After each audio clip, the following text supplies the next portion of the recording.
बिस्मिल्लाहिर्रहमानिर्रहीम। स्टार्ट करते हैं कैटजन के चैप्टर 24 की पार्ट 4 की वीडियो को। इस पार्ट में हम लोग क्लिनिकल यूजेस और टॉक्सिसिटी को डिस्कस करेंगे। पिछले पार्ट्स में हम लोग कुछ ना कुछ क्लिनिकल यूजेस को डिस्कस कर चुके हैं, तो अब हमारे लिए काफ़ी आसान होगा। और टॉक्सिसिटी तो पार्ट 3 की वीडियो में बहुत डिटेल में डिस्कस कर चुके हैं हम। ठीक है बात। एनीवेज, अब हम देखेंगे एग्जामिनेशन पॉइंट ऑफ व्यू से क्या बातें इंपॉर्टेंट हैं और थोड़ा बहुत बुक के लिहाज से बातों को देख लेते हैं। तो स्टार्ट करते हैं क्लिनिकल यूजेस को। पहले तो इंट्रोडक्टरी पैराग्राफ में वो ये बात कर रहे हैं कि जब भी हमने ट्रीटमेंट करना होता है तो पहले हम सीजर को डायग्नोस करते हैं कि किस टाइप का सीजर है, क्योंकि हमने देखा मुख्तलिफ टाइप्स के लिए मुख्तलिफ ड्रग्स मुख्तलिफ मेडिसिन दे रहे होते हैं। तो इसलिए पहले डायग्नोसिस करना जरूरी है कि भाई ये एब्सेंट सीजर है, टोनिक टोनिक है, फोकल है, किस तरह का है। सही होगी बात। फिर हम दवाई किस स्टेज पर देते हैं। भाई हम देखते हैं मुख्तलिफ दवाइयों की मुख्तलिफ एफिकेसीज थी। फोकल सीजर्स के लिए फेनेटोइन वगैरह ज़्यादा इफेक्टिव थी, टोनिक टोनिक के लिए कोई और ड्रग ज़्यादा इफेक्टिव थे। तो एक तो किस ड्रग की किसके साथ एफिकेसी है। फिर एक प्रायर रिस्पॉन्स देखते हैं कि इस पेशेंट्स को पहले जो ड्रग्स दिए थे उनका पेशेंट ने कैसे रिस्पॉन्ड किया। ठीक है। फिर टॉक्सिसिटीज़ को देख रहे होते हैं कि प्रेग्नेंट फीमेल है तो उसमें टेराटोजेनिक ड्रग्स नहीं देंगे हम, इस तरह की बातें भी देख रहे हैं। और फिर ड्रग इंट्रैक्शन भी देख रहे होते हैं कि ये कोई ऐसे ड्रग्स तो नहीं खा रहा जो कि साइटोक्रोम P50 को इंड्यूस करते हैं या इनहिबिट करते हैं। अगर ऐसे खा रहे तो फिर हम उसी हिसाब से ड्रग को सोच समझ के दें। ठीक है। तो इन कुछ बातों पर डिपेंड कर रहा होता है कि कौन सा ड्रग देना है। अच्छा, अब हर कैटेगरी में ना इन्होंने तो बहुत सारे नाम लिखे हुए हैं ना, तो कुछ चीज़ें जो आपके लिए याद करना थोड़ी आसान होंगी, हम उन बातों को बस देख लेते हैं। और उसके अलावा जो चीज़ें ज़रा इंपॉर्टेंट है वो बातें मैं आपको बताऊंगा। सबसे पहले देखते हैं जनरलाइज टोनिक टोनिक सीजर। यार ये जो मैं दो डायग्राम्स पढ़ी थी ना, इसमें जो ब्रॉड स्पेक्ट्रम वाले डायग्राम थी ना, ये मेनली यूज़ हो रहे थे जनरलाइज में, और जो बाकी हैं वो भी यूज़ होते हैं।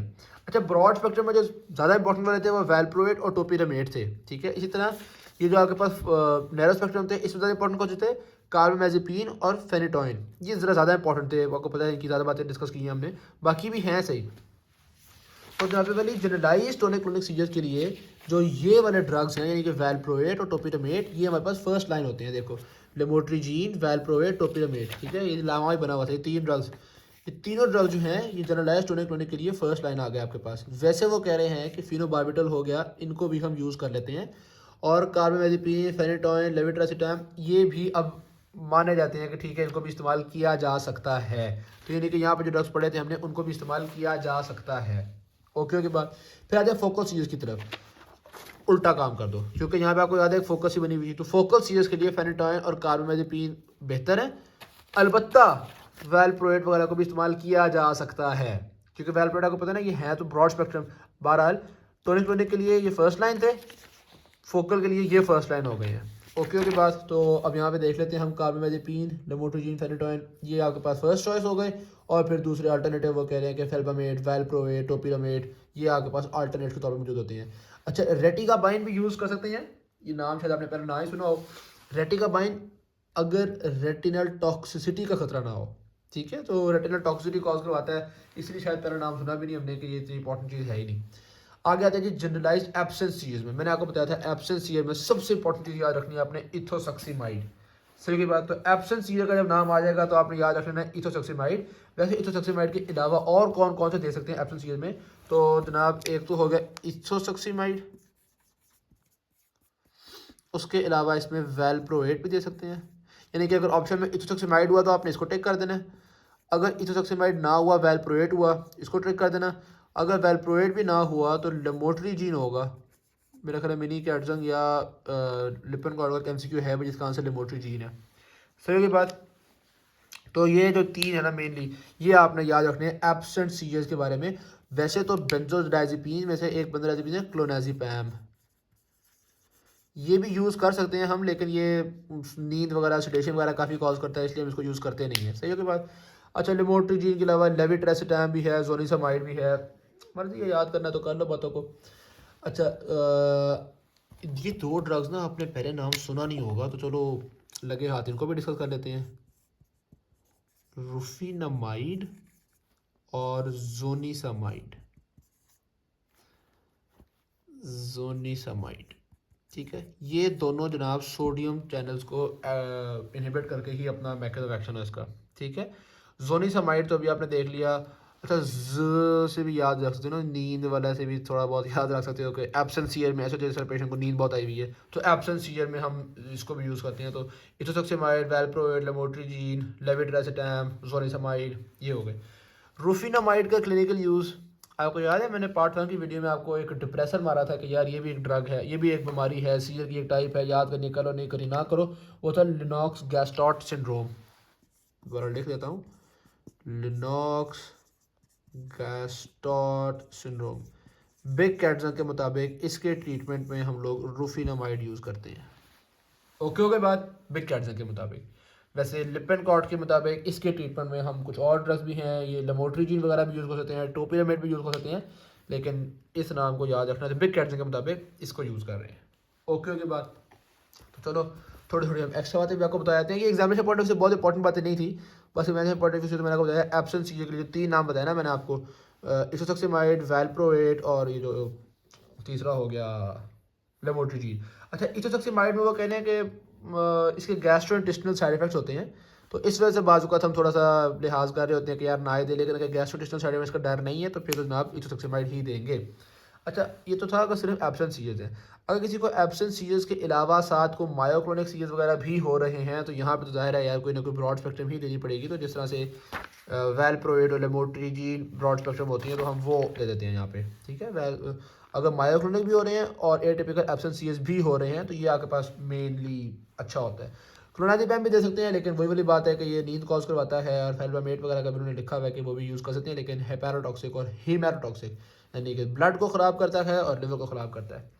स्टेटस एपिलेप्टिकस यार ये थोड़ा इंपॉर्टेंट है एग्जामिनेशन पॉइंट ऑफ व्यू से ना।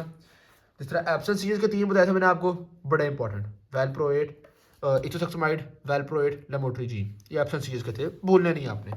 टोनिक क्लोनिक के लिए आपको पता है मेन वाले कौन से होते हैं, ये तीनों लेमोट्रिजीन, वैल्प्रोएट, टोपिरामेड टोनिक क्लोनिक के लिए मेन थे, और फेनेटोइन, कार्बामेज़ेपिन फोकल के लिए मेन थे, ठीक है।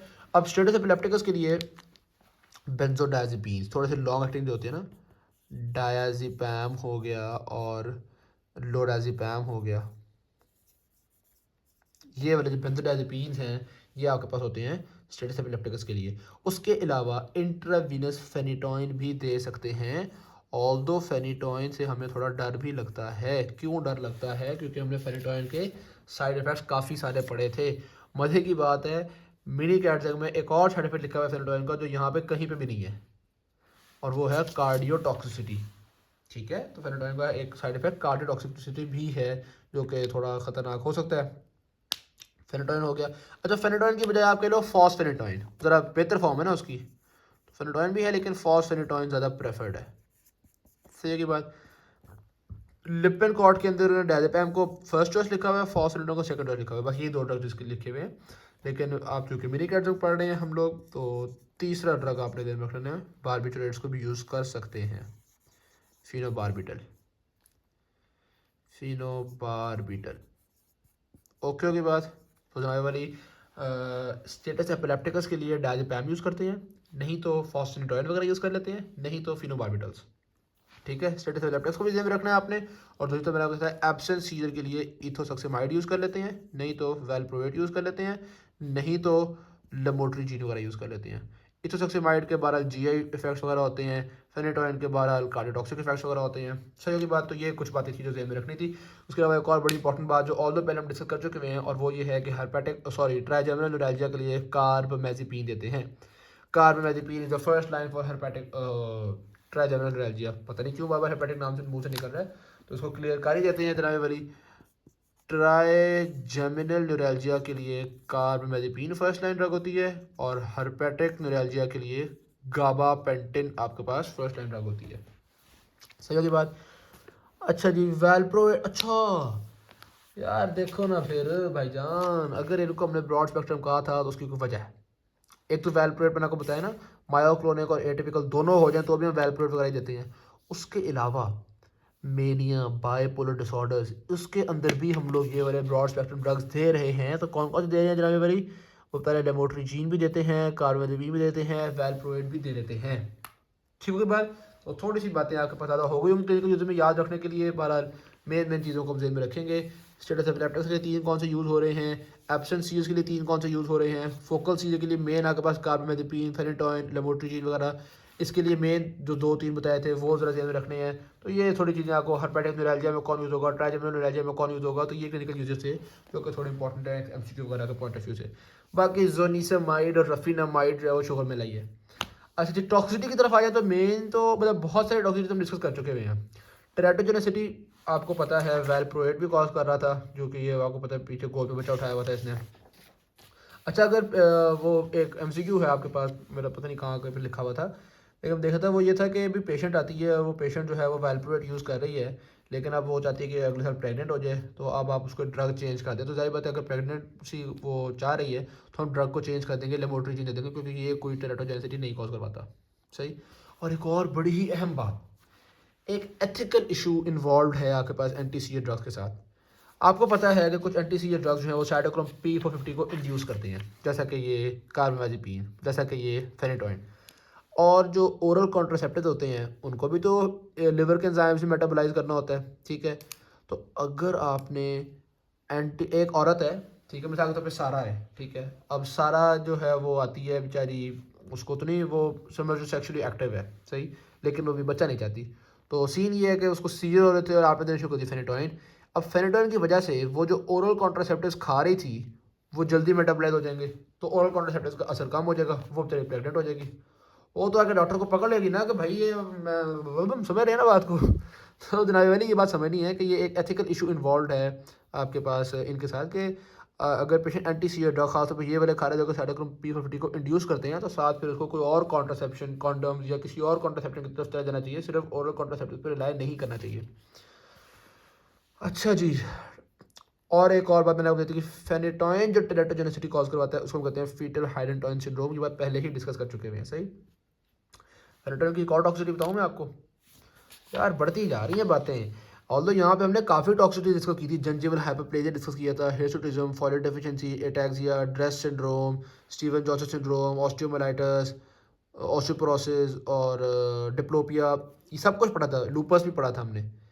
लेकिन एक और पढ़ लिए कार्डियोटॉक्सिटी, और अब एक और भी याद रखो, डीप टेंडन रिफ्लेक्सेस कम हो जाते हैं पेरिफेरल न्यूरोपैथी की वजह से, ठीक है।